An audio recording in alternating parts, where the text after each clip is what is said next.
Halo, selamat pagi pemirsa. Ajus Pagi kembali hadir melengkapi informasi Anda pagi hari ini. Ya, selain 3 berita utama tadi, pemirsa, sejumlah informasi menarik lainnya juga sudah kami siapkan untuk Anda bersama saya, Arlista Hadi. Dan saya Bayu Pradana, dan inilah Ajus Pagi selengkapnya untuk Anda.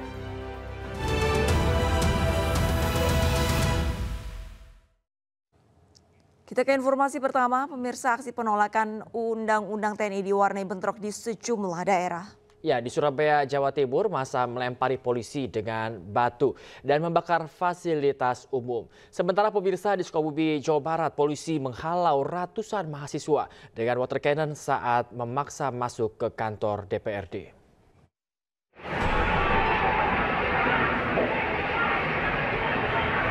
Unjuk rasa penolakan Undang-Undang TNI berujung ricuh di Surabaya, Jawa Timur hingga Senin malam.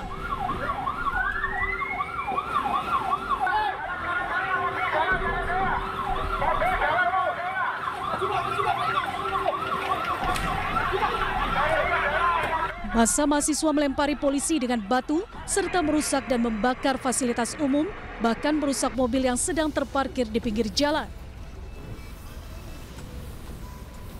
Polisi terus bergerak dari Jalan Gubernur Suryo hingga Jalan Pemuda Surabaya untuk membubarkan massa yang anarkis.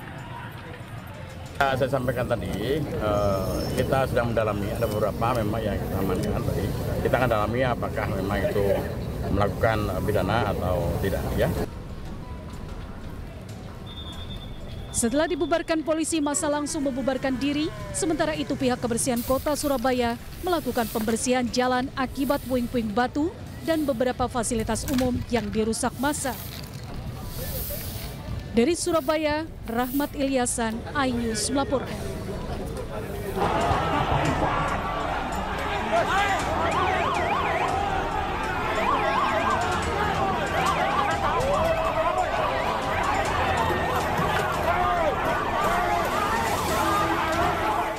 Aksi tolak UU TNI diwarnai bentrok antara ratusan mahasiswa dan aparat keamanan di halaman kantor DPRD Kota Sukabumi, Jawa Barat.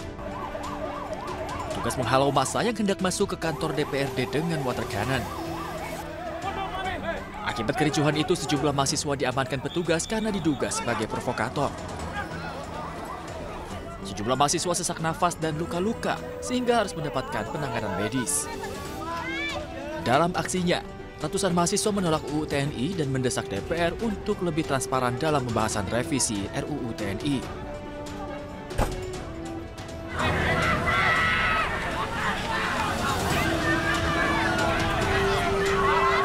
Sementara itu di Palangkaraya diwarnai aksi saling dorong. Sejumlah mahasiswa berhasil menerobos barikade petugas dan masuk ke halaman kantor DPRD Kalimantan Tengah. Aksi saling dorong kembali terjadi di lobi DPRD saat mahasiswa memaksa masuk menemui para wakil rakyat yang sedang menggelar rapat paripurna. Kesal tidak berhasil menemui anggota dewan, mahasiswa nekat menurunkan bendera merah putih setengah tiang di halaman kantor DPRD. Aksi mahasiswa mereda setelah perwakilan DPRD Kalimantan Tengah menemui mahasiswa untuk mendengarkan aspirasinya. Dari Sukabumi, Jawa Barat dan Palangkaraya, Kalimantan Tengah, Budi Setiawan, Adesata, iNews melaporkan.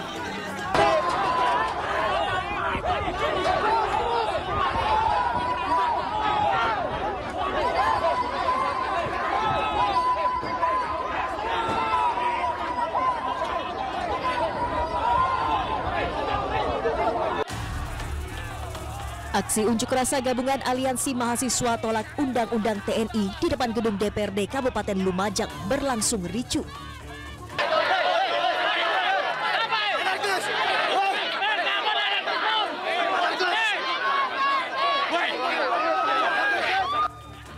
Ratusan mahasiswa mencoba menerobos barikade petugas lantaran tak kunjung ditemui oleh pimpinan DPRD Kabupaten Lumajang.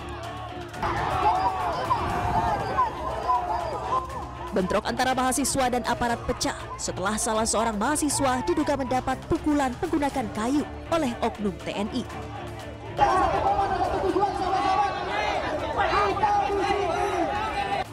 Tak terima dipukul oknum aparat, mahasiswa tersebut langsung menerobos pagar gedung DPRD dan menjadi sasaran kebrutalan aparat.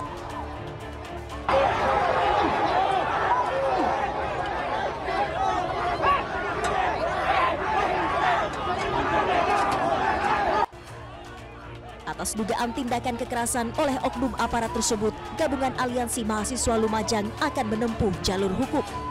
Lantaran 2 peserta aksi mengalami luka di bagian kepala.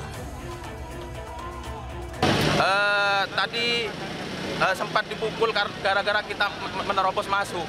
Kita menerobos tidak ada karena emang kita dihalangi dan terlalu lama kita menunggu di luar, dan itu sudah maklum. Jadi memang ada sedikit insiden sehingga mungkin ada luka ya di bagian pelipis. Kemudian ada satu lagi di bagian pipi. Mereka menyampaikan sebenarnya mereka berbaik hati menerima permohonan maaf dan mereka menyampaikan untuk diusut tuntas. Maka itu nanti kami koordinasikan. Sementara itu tensi panas unjuk rasa ratusan mahasiswa di Lumajang menurun setelah Ketua DPRD Kabupaten Lumajang menemui masa aksi. Dari Lumajang, Jawa Timur, Yayan Nugroho, iNews melaporkan. Pemirsa, pemerintah melalui Menteri Hukum Supratman Andi Aktas merespon penolakan atas pengesahan Undang-Undang TNI. Supratman pastikan Undang-Undang TNI tidak memfasilitasi dui fungsi ABRI. Kekhawatiran terkait dengan dui fungsi ABRI atau dui fungsi TNI kan nggak ada ya. Jadi sama sekali tidak, justru ini memberi batasan kepastian terkait dengan jabatan mana yang boleh diisi oleh militer di dalam jabatan sipil.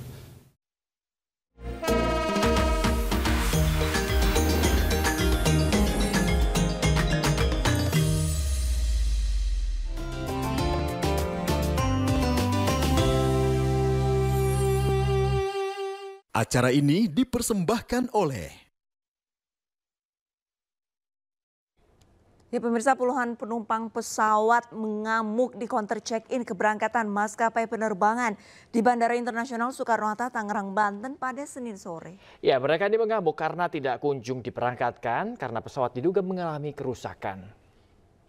Saya minta manajer ini nggak minta apa-apa. Cuma hanya permintaan maaf doang. Ya, Para penumpang ini menuntut kejelasan dari pihak manajemen maskapai penerbangan agar mereka bisa segera diberangkatkan. Pasalnya mereka sudah menunggu berjam-jam namun tidak kunjung juga diberangkatkan. Adapun yang diberangkatkan hanya 93 penumpang, pemirsa. Selebihnya diberi kompensasi untuk menginap di hotel. Para penumpang yang mengamuk merupakan penumpang pesawat rute Jakarta-Singkawang. Para penumpang tidak kunjung diberangkatkan karena pesawat mengalami kerusakan. Lagi salah, Leo. Maunya kasih Pemirsa, tingginya harga tiket pesawat penerbangan domestik jelang Lebaran membuat warga di Batam, Kepulauan Riau memilih mudik ke kampung halaman melalui Malaysia atau Singapura. Sejumlah pemudik di Batam memilih menyeberang ke Singapura atau Malaysia untuk selanjutnya mudik naik pesawat dari negeri jiran ke tanah air. Menurut pemudik, harga tiket Malaysia ke Jakarta berkisar 500 hingga 600 ribu rupiah, jauh lebih murah daripada penerbangan domestik dari Bandara Hang Nadim Batam menuju Bandara Suta yang mencapai 1,5 juta hingga 2 juta rupiah. Selain mengambil penerbangan via Malaysia, tidak sedikit juga warga Batam yang pulang kampung untuk berlebaran melalui Singapura, terutama untuk tujuan wilayah Sumatera seperti ke Padang dan Medan. Dari Batam ke Johor, kemudian dari Johor ke KL ke mana Jakarta itu lebih murah. Jadi dari KL ke Jakarta cuma 500. Sementara kalau dari Batam langsung ke Jakarta itu sekitar 2 juta lah atau 1 juta lebih sekian gitu loh. Nah, makanya saya langsung ambil aja gitu. Memang lebih murah, saya juga nggak tahu kenapa kok bisa. Sepekan jelang Lebaran, stasiun Pasar Senen sudah mulai dipadati pemudik. Kereta api masih menjadi moda transportasi pilihan utama untuk para pemudik. Kepadatan pemudik mulai terjadi di Stasiun Senen, Jakarta Pusat. Sejumlah penumpang memilih mudik lebih awal sebelum periode cuti bersama Lebaran untuk menghindari keramaian pemudik dan kenaikan harga tiket kereta. Lebih dari 17.000 penumpang diberangkatkan pada hari Senin melalui Stasiun Pasar Senen, Jakarta.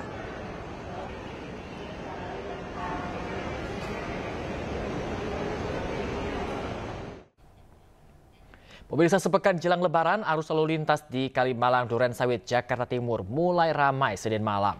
Perjalanan pada waktu malam hari menjadi favorit bagi pemudik motor guna menghindari kepadatan arus lalu lintas dan cuaca panas di siang hari.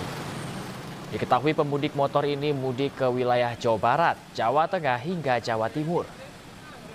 Kepadatan arus lalu lintas juga terjadi di Kalimalang, Bekasi Selatan, Kota Bekasi, Jawa Barat, Selasa dini hari. Tidak hanya pemudik sepeda motor, pemudik kendaraan roda 4 juga terpantau ramai melintasi di jalur Kalimalang sebelum memasuki tol Bekasi Barat. Sepekan jelang Lebaran tercatat 25.000 kendaraan roda 2 dan 31.000 roda 4 melintas di jalur arteri Kalimalang.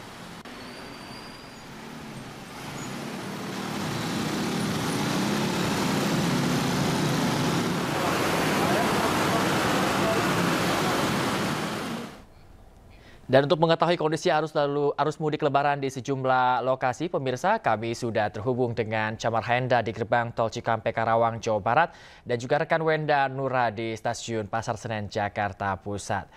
Selamat pagi rekan-rekan, kita ke Camar Henda terlebih dahulu. Bagaimana situasi lalu lintas di tempat Anda melapor saat ini, Camar?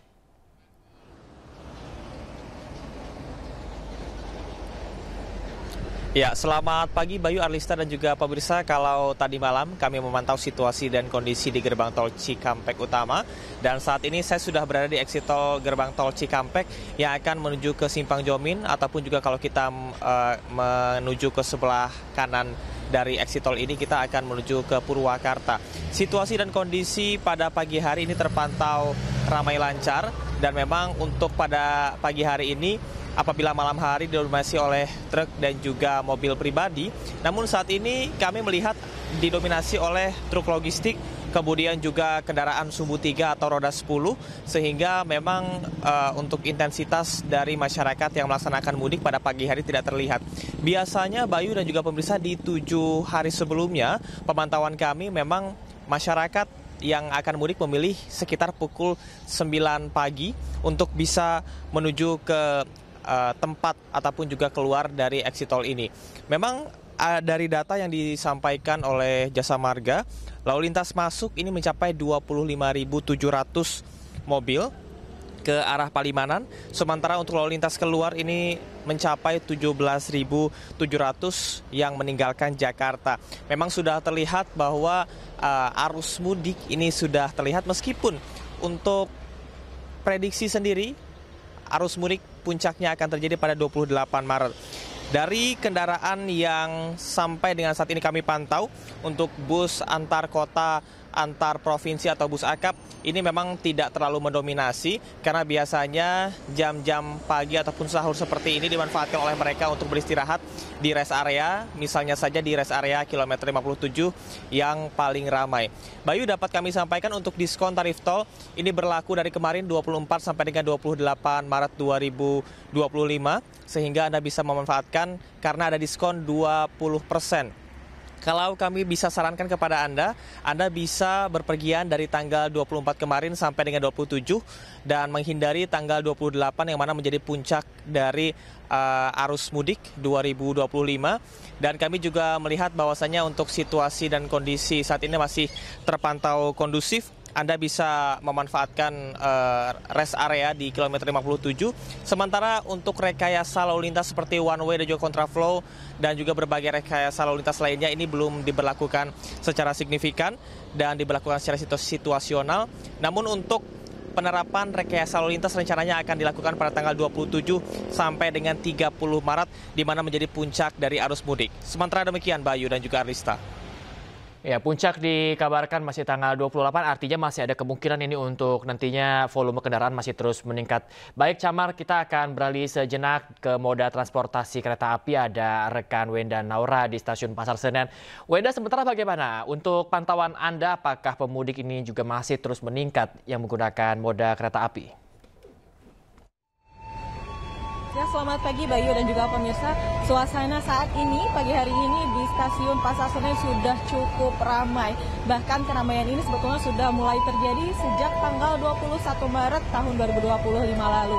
Dan bisa dilihat Bayu dan juga pemirsa, ini di belakang saya ini sudah mulai ramai di area check-in karena sebetulnya kereta selanjutnya yang akan berangkat ini pada pukul 5.40 dengan tujuan Solo.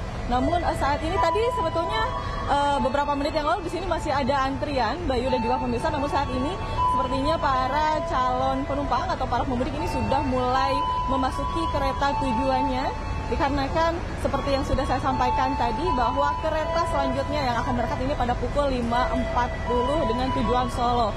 Dan Bayu dan juga pemirsa, per hari Senin kemarin di Stasiun Pasar Senen ini sudah memberangkatkan lebih dari 25.000 pemudik dengan sebanyak 38 perjalanan. Dan para pemudik ini sudah mulai ramai yang berangkat dari Stasiun Pasar Senen sejak tanggal 21 Maret. Ini tentunya beriringan dengan libur sekolah. Dan kalau kami perhatikan sejak beberapa hari lalu ini para pemudik yang sudah mulai berangkat, mereka adalah para wirausahawan juga yang sebetulnya mereka punya waktu lebih leluasa untuk bisa mudik lebih awal ataupun juga bisa menikmati waktu lebih panjang untuk mudiknya, untuk bisa berkumpul bersama sanak saudara di kampung halamannya. Dan untuk prediksi puncak arus mudik sendiri yang akan terjadi di Stasiun Pasar Senen ini pada tanggal 28 Maret seiring dengan diberlakukannya cuti bersama atau hari libur nasional. Sementara demikian, Bayu. Baik, sudah mulai ramai sekali juga di Stasiun Pasar Senen dengan para pemudik. Kita harapkan nantinya mereka ini bisa terus menjaga kesehatan dan tentunya perjalanan mudiknya bisa berjalan dengan lancar. Terima kasih banyak rekan Wenda Naura yang ada di Stasiun Pasar Senen dan sebelumnya ada rekan Camar. Terima kasih rekan-rekan atas laporannya, tetap jaga kesehatan dan selamat bertugas kembali. Pemirsa, sepekan jelang Lebaran, Stasiun Lempuyangan, Kota Yogyakarta dipadati pemudik yang hendak pulang ke kampung halaman. Pemudik yang telah diberangkatkan dari Stasiun Lempuyangan mencapai lebih dari 5.000 orang.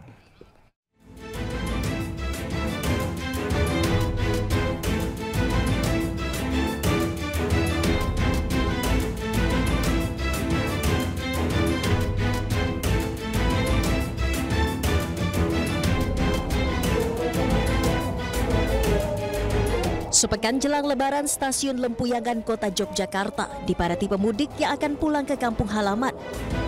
Pemudik didominasi oleh kalangan mahasiswa yang sudah memasuki masa libur kuliah.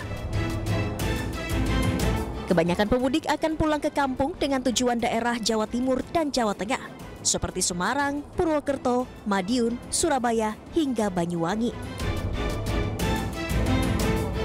Meski sempat kesulitan saat memesan tiket Lebaran, bagi pemudik, kereta api selalu menjadi transportasi favorit untuk mudik karena memiliki ketepatan waktu tiba. Kan masih kejangkau ya, pakai kereta juga cuma 2 jam.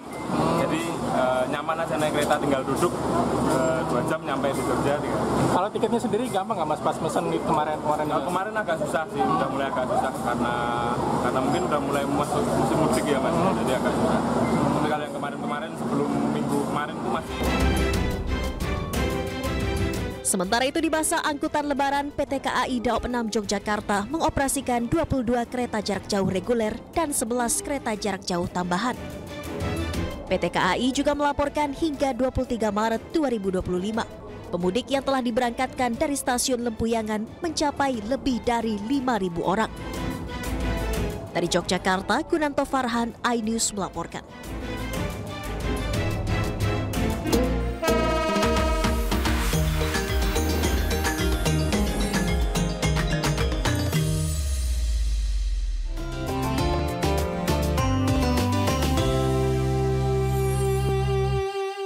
Acara ini dipersembahkan oleh Pemirsa, Satgas Ops Damai Kartens 2025 dan jajaran Polda Papua mengevakuasi korban serangan terhadap puskesmas dan sekolah YPK Anggruk oleh kelompok sipil bersenjata di distrik Anggruk, Kabupaten Yahukimo, Papua. Dalam serangan tersebut, 10 orang guru dan tenaga medis menjadi korban. Satu di antaranya atas nama Rosalina Rereksogen meninggal dunia. Para korban merupakan tenaga pendidik yang tengah bertugas memberikan layanan pendidikan di wilayah pedalaman Papua. Proses evakuasi terkendala medan yang sulit dan hanya dapat diakses melalui transportasi udara. Petugas menggelar olah TKP di Kompleks Perumahan Guru SD Advent Anggruk, Gedung Rumah Sakit Al-Fatah Anggruk, dan ruang kelas. Dari hasil olah TKP, diketahui penyerangan berlangsung selama 2 hari berturut-turut, yakni Jumat dan Sabtu. Pelaku berjumlah sekitar 15 orang, menyerang korban dengan senjata tajam, membakar 2 unit rumah dinas guru, merusak 7 ruang kelas sekolah, dan membunuh salah seorang guru. Situasi di distrik Anggruk kini berangsur kondusif dan bantuan kemanusiaan mulai disalurkan bagi warga terdampak.